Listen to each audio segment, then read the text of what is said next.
welcome to another story. Today we dive into another ghostly story, but before we get into that, consider subscribing to our channel and hitting the bell to get notified when we release new videos. Now let's proceed to a paranormal tale.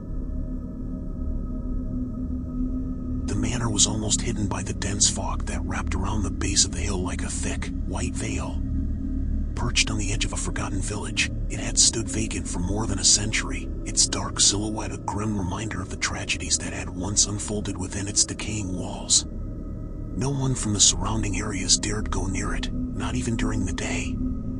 Stories passed through generations spoke of a curse, a restless evil that clung to the building like a sickness. But to a group of curious friends, the stories seemed like nothing more than superstitions. One crisp autumn evening, 5 friends, Sarah, Ethan, Mark, Rachel, and Daniel, decided to investigate the manor, seeking thrills and perhaps a story to boast about later. As they approached, the wind picked up, whistling through the dead trees, adding an unsettling soundtrack to the evening. The air was thick, almost suffocating, with a sense of impending doom. It wasn't long before they noticed the strange silence surrounding the house. No animals stirred, no birds sang. The world seemed to hold its breath. Stepping inside the manor was like walking into another world.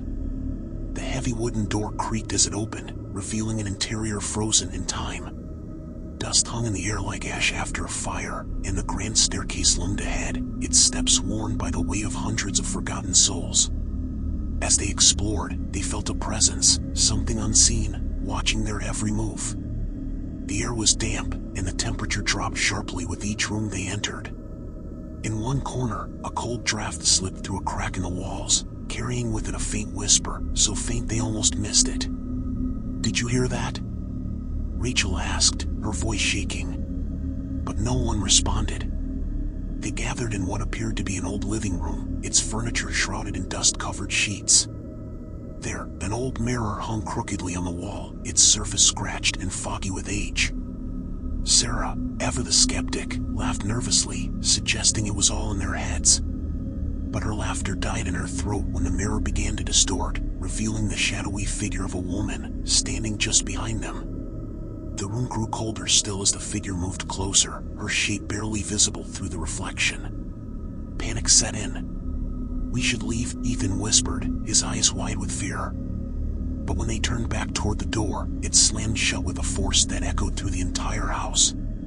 The friends screamed, banging on the door, but it was no use. They were trapped. As they tried to find another way out, the walls began to close in, not physically, but in a psychological sense. Each step they took seemed to echo with the distant cries of those who had suffered before them. The corridors twisted and turned, the once grand architecture now a labyrinth of despair. Dark, wet stains appeared on the walls, slowly growing as if the building itself was bleeding. Shadows flickered at the edges of their vision, never staying still long enough to be fully seen, but always there, lurking. Suddenly, Mark felt a sharp pain in his chest. He doubled over, gasping for breath, clutching his shirt as if something was pulling him from within. "It's her," he croaked, pointing toward the mirror that now seemed to follow them, no matter how far they ventured into the house. The ghostly figure from before had reappeared, closer this time, her face now visible, eyes hollow and black, mouth stretched into a grotesque grin. She wanted something from them. Desperation filled the group as they frantically searched for an exit. But the manor had no intention of letting them leave. It was hungry, and its appetite was insatiable. One by one, they began to disappear.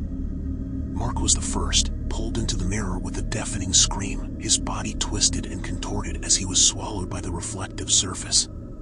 The others could only watch in horror as their friend vanished, leaving behind nothing but the echo of his final scream. Rachel was next. A door opened on its own, revealing a long, dark hallway.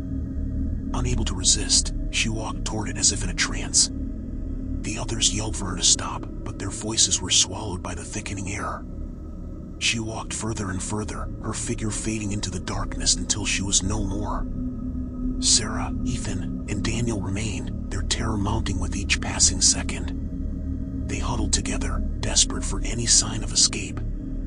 "There's something in the basement," Ethan muttered, his voice barely audible over the howling wind that had picked up inside the house. "I saw it earlier, the door. We have to go down there." With no other options, they descended into the basement, the stairs creaking under their weight.